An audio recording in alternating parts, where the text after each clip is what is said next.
तो जैसे कि हमने पिछले एपिसोड में देखा था, बोरा उसकी तरफ भागते हुए जाती है और कार की खिड़की पर नॉक करती है। सोयुग उसे देखकर चौंक जाता है और पूछता है क्या हुआ। बोरा से बोलती है वहां मत जाओ और तभी उसकी गाड़ी से चाबी उठाकर भागने लगती है। सोयुग भी उसके पीछे आता है और पूछता है ये सब क्या है। तो बोरा उसे कहती है तुमने मुझसे प्रॉमिस किया था तुम मेरे साथ चलोगे। तो सोयुग उसे कहता है वो जगह मुझे मालूम है, तुम पहले चली जाओ और अपनी चाबी मांगता है, पर वो उसे चाबी नहीं देती और कहती है उसने तुम्हें शादी का कार्ड दे दिया है, पर फिर भी तुम्हें समझ नहीं आ रहा कि वो सिर्फ तुमसे बदला लेना चाहती है ताकि तुम हमेशा उसको याद करते रहो। सोयुग कहता है तुम दूसरों की मामलों में टांग क्यों अड़ा रही हो, मैं ये देख लूंगा।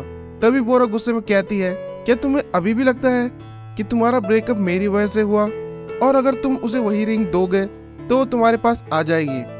तो फिर सोयुग भी गुस्से में कहता है क्या तुम खुद के बारे में बोल रही हो, तुमने कहा था तुम्हें उससे कोई मतलब नहीं, लेकिन फिर भी तुम वहीं जा रही हो। क्या तुम भी ये सुनना चाहती हो कि उसे काफी रिग्रेट हो रहा है। तो बोरा कहती है हाँ तुमने सही कहा, और उसे चाबी पकड़ा देती है, जिसके बाद सोयुग वहां से चले जाता है और बोरा कहती है जाओ मुझे तुम्हारी कोई परवाह नहीं। फिर हम यूजुंग और जिनवू को देखते हैं जो प्री वेडिंग शूट के लिए निकल रहे थे। तभी उसे बोरा का कॉल आता है, जिसके बाद वो लोग उसे पिकअप करते हैं और फिर यूजुंग उससे पूछती है तुम तो सोयुग के साथ जाने वाली थी, वो कहाँ है। तो बोरा कहती है वो अचानक से कहीं चला गया। वहीं दूसरी तरफ हम देखते हैं सोयुग भी यूरी के पास पहुंच गया था और देखता है उसने काफी शराब पी रखी थी और उसे उसकी फियांसे का कॉल आ रहा था। तभी सोयुग कहता है उसका फोन उठा लो, उसे तुम्हारी फिक्र हो रही होगी, पर वो उसका फोन नहीं उठाती और उसे कहती है मुझे काफी रिग्रेट हो रहा है, काश मैं उस दिन को बदल पाती। तो फिर सोयुग भी कहता है मुझे भी रिग्रेट हुआ क्योंकि मैं तुम्हें गर्लफ्रेंड बनाने के लिए बोल नहीं पाया, क्योंकि मुझे लगा हम पहले से ही रिलेशन में हैं और मैंने तुमसे शादी करने के लिए ही रिंग खरीदी थी।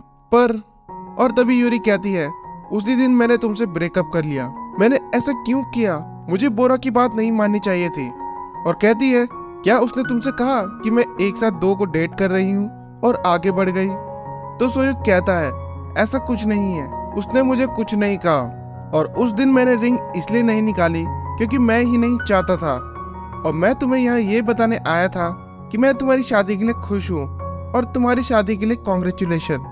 यूरी फिर कहती है मैं तब से यही सुनना चाहती थी कि तुम मुझसे प्यार करते थे, पर मुझे नहीं पता था कि मैं इस तरह ये बात सुनूंगी। और इतने में वहाँ यूरी का फियांसे भी आ जाता है और पूछता है तुमने मेरा फोन क्यों नहीं उठाया, मैं तुम्हें कब से ढूंढ रहा था। फिर सोयुग उसे कहता है मैं इसका सीनियर था, सारे लोग यहाँ इकट्ठा होने वाले थे, पर उन्हें अचानक से कुछ काम आ गया और इस वजह से ये रोने लग गई है। वहीं दूसरी तरफ हम देखते हैं वो लोग भी वहाँ पहुँच गए थे और युनजू उन्हें देखकर काफी खुश हो जाती है। वो फिर बोरा से पूछती है मैंने सुना था तुम किसी के साथ आने वाली थी, पर तुम अकेले ही आई, और उसे कहती है जाओ अपनी ड्रेस चेंज कर लो। हम देखते हैं वो दोनों ड्रेस चेंज करके आ जाते हैं और जिसके बाद वो अलग अलग जगह पर जाकर काफी सारे फोटो खिंचवाने लगते हैं और काफी सारे पोज भी देते हैं। पर फोटो खिंचवाते खिंचवाते ग्रूम काफी थक जाता है और वो सही से पोज नहीं दे पाता, जिसके बाद वहाँ उन दोनों की बहस होने लगती है। वो वहाँ पर सारी चीजें तोड़ने लग जाते हैं, वो एक दूसरे पर भी चिल्लाते हैं और तभी इंजू की नाक से खून निकलने लगता है, जिसे देखकर वो सभी घबरा जाते हैं। अंदर आकर इंजू रो रही थी कि ये सब क्या हो गया है और पूछती है मुझे क्या करना चाहिए। इतने में वहाँ उसका ग्रूम भी आ जाता है और उससे माफी मांगता है। वो उस पर चिल्लाकर कहती है मैं समझ गई तुम मुझसे शादी नहीं करना चाहते, पर वो उसे समझाता है ऐसा बिल्कुल नहीं है, मैं तुमसे काफी ज्यादा प्यार करता हूँ। जिसके बाद वो गले मिलने लगते हैं और उनके बीच सब ठीक हो जाता है। वो सभी बाहर आकर एंजॉय कर रहे थे कि तभी जिनवू को जुआन का कॉल आता है कि वो पार्किंग में पहुंच गया है। बोरा फिर वहां से जाने लगती है। बोरा को उसकी तरफ जाता हुआ देखकर वो सभी घबरा जाते हैं, उन्हें लगता है वो जुआन से लड़ाई करेगी, तो फिर वो भी उसके पीछे भागते हैं। जुआन बोरा को अपनी तरफ आता हुआ देखकर खुश होने लगता है, लेकिन तभी वो बिना कुछ बोले आगे चली जाती है क्योंकि वहां पर सोयुग पहुंच गया था। जब वो सभी बोरा को किसी लड़के के साथ देखते हैं तो वो काफी हैरान हो जाते हैं। सोयुग फिर उसका हाथ पकड़कर अंदर आने लगता है और जुआन उन्हें देखता ही रह जाता है। उसके बाद बोरा उन सभी से सोयुग को इंट्रोड्यूस करवाती है। जब वो दोनों चल रहे थे तो बोरा कहती है तुम वापस कैसे आ गए। तो वो कहता है मैंने कहा था ना कि मैं जरूर आऊंगा। और दूर से जुआन उनको देखकर जल रहा था। उसके बाद शाम को बोरा की दोस्त सोइक से पूछती है कि आखिर तुम्हारे बीच में चल क्या रहा है। तो सोइक कहता है, मैं बोरा को काफी पसंद करता हूँ कि मुझे पहली नजर में ही उससे प्यार हो गया था, और अपनी स्टोरी बताने लगता है, जिसे सुनकर वो सभी चौंक जाते हैं। वो वहाँ पर काफी ज्यादा फ्लर्ट भी करता है और दूर से जुआन उनको देखकर जल रहा था।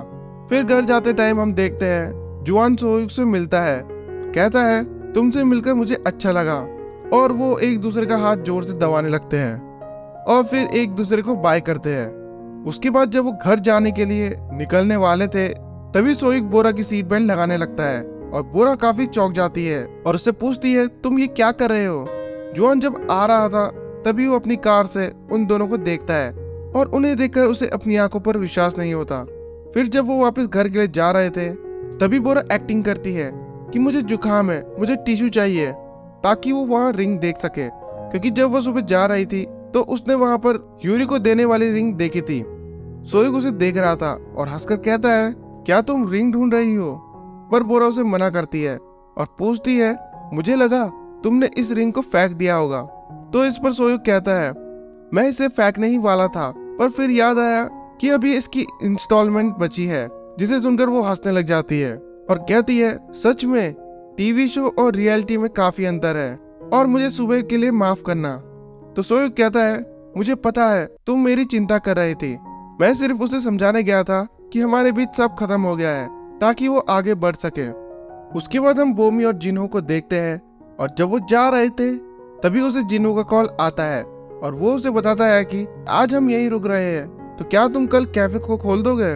तो वो खुश होकर हाँ कहता है। फिर हम देखते हैं वो बोमी को उसी जगह लेकर आ गया था जहाँ वो रहता था। बोमी से कहती है, ये तुम्हारी सीक्रेट जगह है। तो जिन्हो कहता है, हाँ, पर हमने इस बारे में यूजुंग को नहीं बताया, क्योंकि जिन्हो ने कहा था कि शादी के बाद आदमियों को थोड़ा अलग स्पेस चाहिए होता है। पर तुम चिंता मत करो, मैं पूरे दिन भर तुम्हारे साथ रहूंगा। जिसे सुनकर बोमी कहती है, मैं क्यों चिंता करूं, क्या तुम मुझसे शादी करोगे। तो इस पर जिन्हो कहता है, ऑफ कोर्स। और फिर बोमी कहती है, मुझे ये जगह पसंद आई, क्यों ना हम इस पर कब्जा करें। तो अगले दिन वो जिन्हो से कहता है, मुझे लगता है यूजुंग को हमारी सीक्रेट जगह की भनक लग गई है, तो इसलिए आज से तुम नीचे मत आना, वरना वो मुझे यहाँ से निकाल देगी। तो जिन्हो मान जाता है। फिर जब जिन्हो बोरा को कॉफी दे रहा था, तभी बोरा कहती है, मैंने सुना तुम्हारी गर्लफ्रेंड भी है, क्या वो वही डेस्टिनी है। यूजिंग भी कहती है, मैंने सुना उसका नाम बोमी है, तुम कब उसे हमसे मिलवाने वाले हो। तो जिन्हो कहता है वो थोड़ा शर्मीली है और वहां से चला जाता है। नेक्स्ट सीन में हम जुआन को देखते हैं, जो कि अपनी फोटो खींचकर इंस्टा पर लगाता है, और तभी उसे प्री वेडिंग की फोटोज मिलती है। जब वो फोटो देख रहा था तो उन फोटो में उसे सोइक और बोरा की फोटो मिलती है। वहीं दूसरी तरफ वो दोनों भी फोटोज देख रहे थे, और तभी यूजुंग कहती है, तुम्हारे और सोइक के बीच क्या चल रहा है, तुमने कहा था तुमने कुछ करा है, क्या तुम उसके साथ सोई हो। तभी बोरा मना करती है, नहीं, हमने सिर्फ किस किया है। ये सुनकर यूजिंग कहती है, ये इतनी बड़ी बात नहीं है, और वैसे भी नशे में ऐसा हो जाता है। तो इस पर बोरा कहती है, हम नशे में नहीं थे, हमने कैरियोके में किस करा। जिसे सुनकर यूजिंग हंसने लग जाती है, और जब वो बात कर रहे थे तभी बोरा का जुआन का मैसेज आता है कि मैंने तुम्हें गलती से मैसेज कर दिया, मैं किसी और बोरा को कर रहा था। ये देखकर वो दोनों काफी चौंक जाते हैं। फिर हम देखते हैं उसे जुआन की काफी सारे मैसेज आते हैं। वो उनका रिप्लाई नहीं करना चाहती थी, पर वो कर देती है, जिसके बाद जुआन उसे डेली मैसेज भेजता था और एक दिन कहता है, क्या हम मिल सकते हैं। तो फिर हम देखते हैं वो उससे मिलने आई थी और जुआन उसे पूछता है उसके साथ कैसा चल रहा है, मैं सिर्फ ऐसे ही पूछ रहा हूँ। तो बोरा कहती है, हम अभी डेट नहीं कर रहे और मैं अपनी बुक लिख रही हूँ जिसमें वो मेरी मदद कर रहा है। तो फिर जुआन कहता है, मुझे लगता है वो शायद काम के बहाने तुम्हारे नजदीक आना चाहता है, काफी आदमी ऐसा ही करते हैं, इसलिए तुम्हें उससे थोड़ा दूर रहना चाहिए। मैं सिर्फ ये इसलिए बोल रहा हूँ क्योंकि मैं नहीं चाहता तुम और ज्यादा हर्ट हो। तो बोरा उसे कहती है, तुम्हें चिंता करने की जरूरत नहीं, वो काफी अच्छा इंसान है। जिसे सुनकर उसका मुंह इतना सा हो जाता है। फिर लास्ट में जुआन कहता है, क्या हम पहले की तरह दोस्त बन सकते हैं। तो बोरा कहती है, जरूर, पर हम सिर्फ कुछ खास मौके पर ही मिलेंगे। रात को बोरा जब काम कर रही थी तभी वो फिर से अपनी और सोई की तस्वीर देखने लगती है और खुश होती है, पर तभी वो खुद को समझाती है नहीं, ऐसा कुछ नहीं है, और अपना फोन बंद कर देती है। अगले दिन हम देखते हैं सांगजिन सोइक से कह रहा था हमें एम्प्लॉय बेनिफिट के बारे में और सोचना होगा, इसलिए मैंने सोचा है हम उन्हें लंच प्रोवाइड करेंगे ताकि कोई अकेला महसूस ना करे। तो सोइक कहता है हम पहले से ही फूड एक्सपेंस को कवर कर रहे हैं, और वैसे अकेले कौन महसूस कर रहा है? तुम्हारा मतलब यूरी से है? तुम उसकी इतनी चिंता क्यों करते हो? नहीं, ऐसा नहीं हो सकता। सांगजिन कहता है ऐसा कुछ नहीं है, मैं सिर्फ अपने एम्प्लॉय के बेनिफिट के बारे में सोच रहा हूँ। आगे हम देखते हैं उनकी मीटिंग बोरा के साथ चल रही थी। वो कहती है मैं पहले अपनी बुक में ब्रेकअप के बाद अपने एक्स को वापस जीतना चाहती थी, पर मैं अब कुछ ऐसा सोच रही हूँ जो कि नई शुरुआत को दिखाए और जो आजकल की ट्रेंड के हिसाब से भी दिखे। वो कहती है मैं 500 डेज ऑफ समर मूवी की तरह एंडिंग चाहती हूँ। तो आप इस तरह के एंड के बारे में क्या सोचते हैं? तो फिर सांगजिन सोइक से पूछता है तुम्हें क्या लगता है? सोइक कहता है मुझे ये काफी अच्छा लगा है। आगे हम देखते हैं जब बोरा घर वापस जा रही थी तभी उसके पीछे सोइक भी आ जाता है। तो सोइक कहता है मैंने अभी तक वो मूवी नहीं देखी है, क्या तुम मेरे साथ वो देखने चलोगी? तो बोरा मान जाती है। फिर हम सांगजिन को देखते हैं जो कि वही यूरी का मैसेज देख रहा था। तभी उसे कोई अंदर आता हुआ दिखता है, जिसके बाद वो उस कागज को उस डॉक्यूमेंट में छुपा देता है। यूरी सांगजिन से पूछती है कि आज काम के बाद आप क्या कर रहे हो? क्या आप मेरे साथ मूवी देखने चलोगे? जिसे सुनकर वो काफी ज्यादा चौंक जाता है। वहीं बोरा और सोयुक मूवी देखने के लिए पहुंच गए थे, और जब वो अपनी सीट देखते हैं तो वो सबसे ऊपर कोने की होती है, जिसके बाद बोरा उसे देखने लगती है। सोयुक कहता है मैंने ये सीट जानबूझकर नहीं चुनी, मैंने तुम्हारे सामने ही टिकट खरीदा था। तो फिर वो वहाँ मूवी देखने लगते हैं, और जब बोरा सोइक की तरफ देखती है तो वो भी उसे ही देख रहा होता है, जिसके बाद वो दोनों धीरे धीरे पास आते हैं। और इसी के साथ ये एपिसोड यहाँ खत्म हो जाता है। तो मिलता है इसके अगले एपिसोड के एक्सप्लेनेशन में। अभी के लिए इतना ही।